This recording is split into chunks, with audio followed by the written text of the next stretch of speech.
Thank you, John. The community of Brunswick has begun saying their goodbyes to 4 teens killed in a crash early Sunday morning. Calling hours for both Blake Barchak and Jeffrey Chea are being held right now at St. Ambrose Church in Brunswick. They'll continue until 8 o'clock tonight. Funerals for the two boys are tomorrow, as well as calling hours for Lexi Perner. Her funeral is Friday. Kevin Fox's calling hours are also Friday, and his funeral is Saturday. Meanwhile, the lone survivor of that crash is home tonight. Julia Romito was released from the hospital last night. She suffered a concussion, some bruises, and some other injuries in the crash. News Channel 5's Bob Jones talked to Julia and her father today and joins us live outside of St. Ambrose in Brunswick.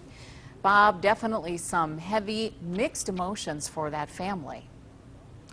Absolutely right, Lee. You know, I talked with Julia Romito earlier today off camera, and she told us that she's doing better each and every day. She also says she's very grateful for all the prayers and support. On the other hand, she's also devastated that she lost 4 of her friends in this tragic accident. 2 of them are being remembered tonight during calling hours at St. Ambrose Church. Meantime, Julia says she believes she's a miracle. Her dad does too. Here's what he said.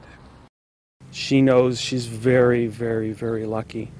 Incredibly lucky. The fact that that little girl was able to survive it and I mean almost unscathed is a miracle. She just wants everybody to know that thank you for all those prayers, and she's just very, very grateful, and it means a lot. Lexi was her best friend, and what a spirit, what a beautiful child. You just look at their pictures, they're beautiful. They are what America's all about. They're what we bring up. This is what we as parents spend our time doing, raising these children. There's been no doubt millions of prayers for all those children. They're all beautiful kids that left us, unfortunately.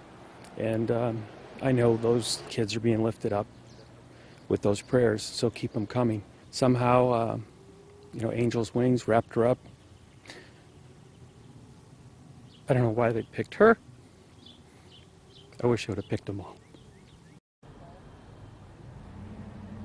And considering how terrible this accident was, Julia says she's very lucky that she only has a concussion, a broken pinky, and some chipped teeth. She doesn't remember anything about the accident, but again, she says she's grateful for all the support, telling us she can't believe how many people care for her.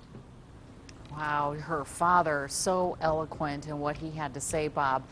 I understand the superintendent just spoke about trying to make the railroad crossing where they were killed safer.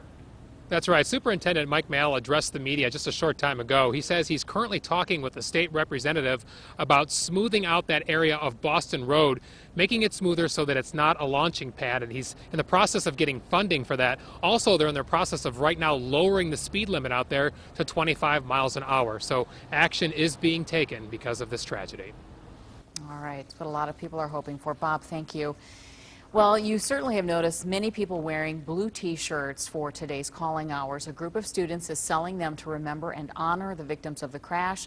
The shirts read, "Blue Devils on Earth, Angels Up Above." $10 from every shirt sold will go to the Memorial Fund for the victims.